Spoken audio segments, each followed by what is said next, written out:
Once we've got that done, the next thing we have to analyze is the chart, the technical aspects of the stock. Once we found a hot sector, once we found a hot stock, now we want to take a look at the chart, which is where everybody's juices start to flow. Even if you've never looked at a stock before, technical analysis is fun.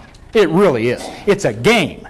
It's like looking at something and creating something out of nothing. It is an amazing skill when you learn it, and you'll learn it through this. So technical analysis, here's what we look at. When it comes to technical analysis, there are 3 steps to reading a chart. Nobody else will ever teach you this but me. So write these down. These are important. The 3 steps to reading a chart are quite simply this. Step number 1. Oops. Got to go back. Need a pen. All right. Step number 1 in reading a chart is evaluate the trend.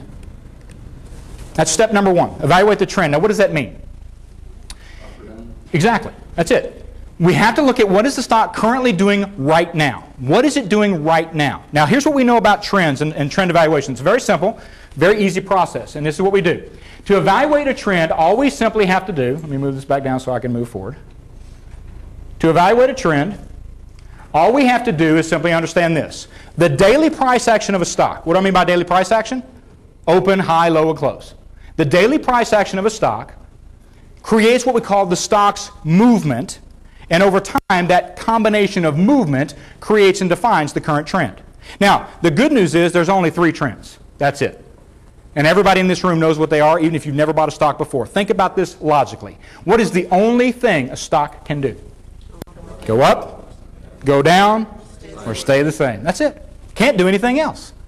But most investors forget that because most investors think a stock's only going to do what? Go up. Do all stocks go up? Of course not. So we got to understand the trend. So here's what we do. There are 3 basic trends. You already know them, but I'm going to put them on the screen. Number 1, bullish trending stocks, stocks that are going up. Bearish trending stocks, stocks that are moving down. And then, of course, what we call stagnant or range-bound behavior. Stagnant or range-bound behavior. In other words, a stock is moving sideways. Give you an example.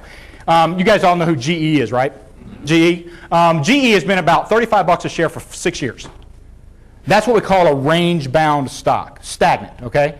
It has gone up and down, yes, but if you look at it over time, it's dead. That's what we like to say. Now, so we'll move into that. Now, let me ask you a question. Do you think you can make money if a stock is going up? Yes. How many of you, let me ask you a different way.